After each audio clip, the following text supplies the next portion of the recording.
Nang masalita ni Jesus ang mga salitang ito, siya'y umalis na kasama ng kanyang mga alagad na nagsitawid ng batis ng Cedron, na dooy may isang halamanan na pinasok niya at ng kanyang mga alagad.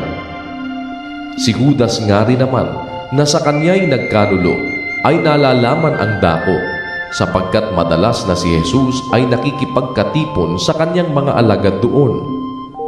Si Judas nga, pagkatanggap ng pulutong ng mga kawal at mga punong kawal na mula sa mga pangulong saserdote at mga Fariseo, ay nagsiparoon na may mga ilawan at mga sulo at mga sandata.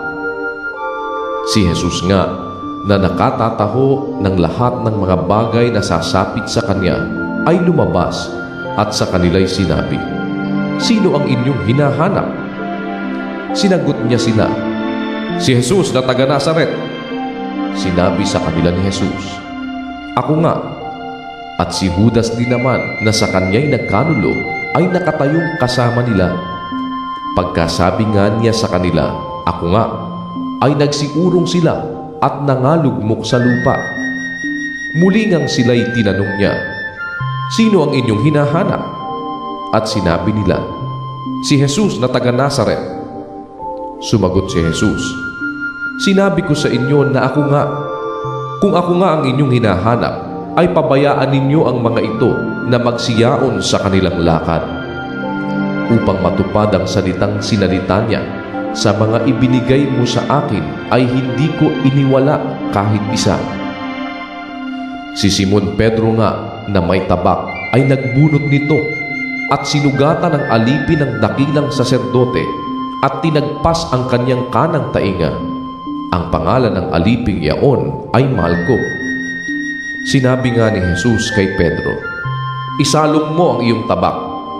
Ang sarong sa akin ay ibinigay ng Ama, ay hindi ko baga iinuman?" Kaya dinakip si Jesus ng pulutong at ng pangulong kapitan at ng mga punong kawal ng mga Hudyo, at siya'y ginapos. At siya'y dinala muna kay Anas, sapagkat siya'y biyanan ni Caifás, na dakilang saserdote ng taong yaon. Si Caifás nga na siyang nagpayo sa mga Hudyo na dapat na ang isang tao'y mamatay dahil sa bayan. At sumunod si Simon Pedro kay Jesus, at gayon din ang isa pang alagad. Ang alagad ngang yaon ay kilala ng dakilang saserdote, at pumasok na kasama ni Jesus sa looban ng dakilang saserdote. Ngunit si Pedro ay nakatayo sa pintuan sa labas, kaya't ang isang alagad na kilala ng dakilang saserdote ay lumabas at kinausap ang babaeng tanod pinto, at ipinasok si Pedro. Sinabi nga kay Pedro ng dalagang tanod pinto, "Pati baga ikaw ay isa sa mga alagad ng taong ito?" Sinabi niya, "Ako'y hindi." Nangakatayo nga doon ang mga alipin at ang mga punong kawal na nangagpapaningas ng sigang uling, sapagkat maginaw, at sila'y nangagpapainit.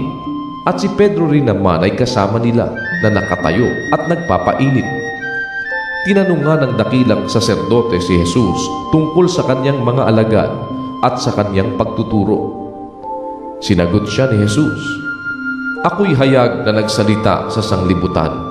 Ako'y laging nagtuturo sa mga sinagoga at sa templo na siyang pinagkakatipunan ng lahat ng mga Hudyo, at wala akong sinalita sa lihim.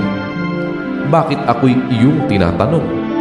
Tanungin mo silang nangakarinig sa akin kung anong sinalita ko sa kanila. Narito, ang mga ito ang nangakakaalam ng mga bagay na sinabi ko."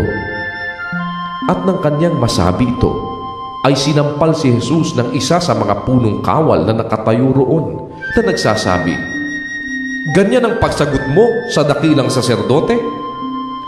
Sinagot siya ni Jesus, "Kung ako'y nagsalita ng masama, patotohanan mo ang kasamaan.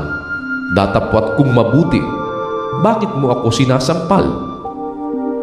Ipinadala nga siyang gapos ni Anas kay Caifás, na dakilang saserdote.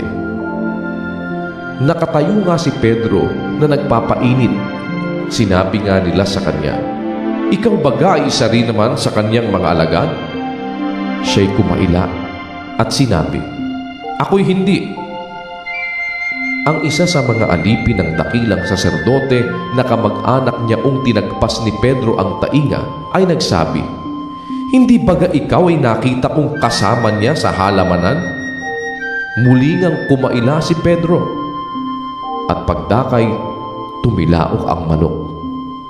Dinala nga nila si Jesus mula kay Caifás hanggang sa pretoryo, at niyaoy maaga pa, at sila'y hindi nagsipasok sa pretoryo upang huwag silang madungisan, upang sila'y mangyaring makakain ng kordero ng Paskwa. Nilabas nga sila ni Pilato at sinabi, "Anong sakdal ang dala ninyo laban sa taong ito?" Sila'y nagsisagot at sinabi sa kanya, "Kung ang taong ito'y hindi manggagawa ng masama, ay hindi sana namin dinala sa iyo." Sa kanila nga'y sinabi ni Pilato, "Kunin ninyo siya at siya inyong hatulan ayon sa inyong kautusan." Ang mga Hudyo'y nagsabi sa kanya, "Sa amin ay hindi naaayon sa kautusan na magpapatay ng sino mang tao." Upang matupad ang salitang sinalita ni Jesus na ipinaalam kung sa anong paraan ng kamatayan siya mamamatay.